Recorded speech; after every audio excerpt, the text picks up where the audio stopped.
So, how do you take a really huge, kind of abstract idea, something like holiness, and boil it down into one single powerful image? Well, that's exactly the challenge we're tackling today. We're going to pull back the curtain and deconstruct the creative process of turning a complex theological text into one compelling piece of devotional art.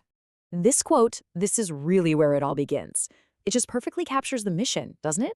Taking something that can feel ancient, maybe a little bit distant, and making it feel immediate, real, and something that's happening right here, right now. That is the entire goal of the illustration we're about to build. Every creative project has to start somewhere. And in this case, our source isn't just a general theme or feeling, it's a specific foundational command. And as you'll see, that presents a pretty major artistic challenge. So we began with a very specific passage from the book of Leviticus, chapter 19. This means we're not just working with a vague idea. We're in direct conversation with a particular piece of scripture. And there it is, the command itself. You shall be holy, for I, the Lord your God, am holy. I mean, that's immense, right? It feels cosmic, almost impossibly abstract. How in the world do you even begin to draw something like that? And that, right there, is the fundamental question for the artist. This isn't just an intellectual puzzle, it's a visual one. If holiness isn't, a glowing halo or something, then what is it? Thankfully, the source material itself starts to give us the clues. Okay, so here's the first big breakthrough. The devotional material we're working with does this really crucial job of translation. It takes that cosmic idea of holiness and brings it right down to earth, into tangible, everyday actions. And just look at how this breaks down. All of a sudden, holiness isn't this vague spiritual state anymore. The devotional text defines it with these incredibly specific actions. How you treat your parents, how you do business, how you speak. For an artist, this is absolute gold. It's not abstract anymore. It's raw material for a story. These are scenes you can actually paint. So here's the bottom line from the devotional. It's not about putting on a show, not about some kind of performance of being holy. It's about an identity, this idea of belonging to God that then naturally flows out into real, tangible acts of love. The artwork has to capture that authenticity, not a performance. And this core message really gets to the heart of it. The idea is that grace is this active, transforming power. It doesn't just wipe the slate clean. It actively forms you into someone new. And what that means for our artwork is that it can't be static. It needs to feel like it's capturing a moment of that transformation in action.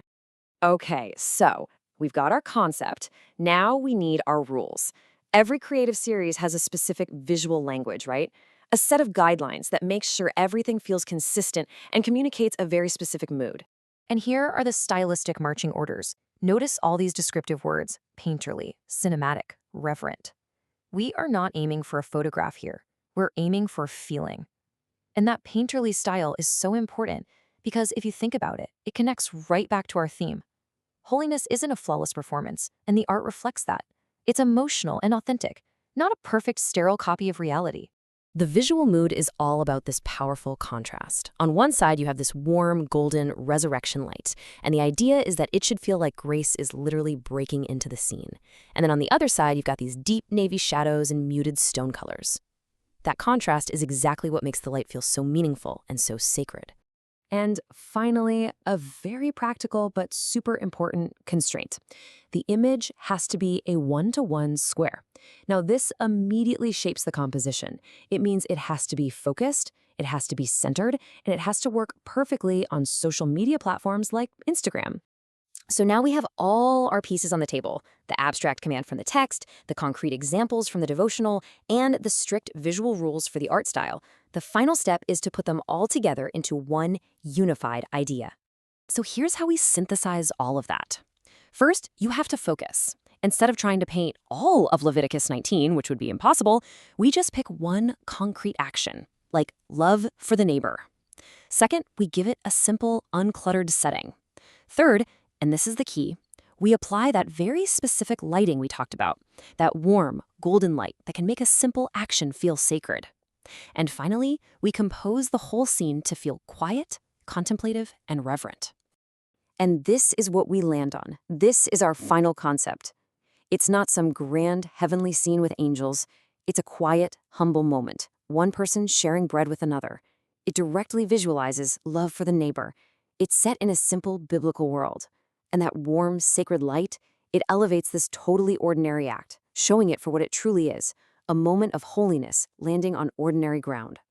So this whole creative process takes us from an ancient text to a simple human interaction, and it leaves us with this final thought.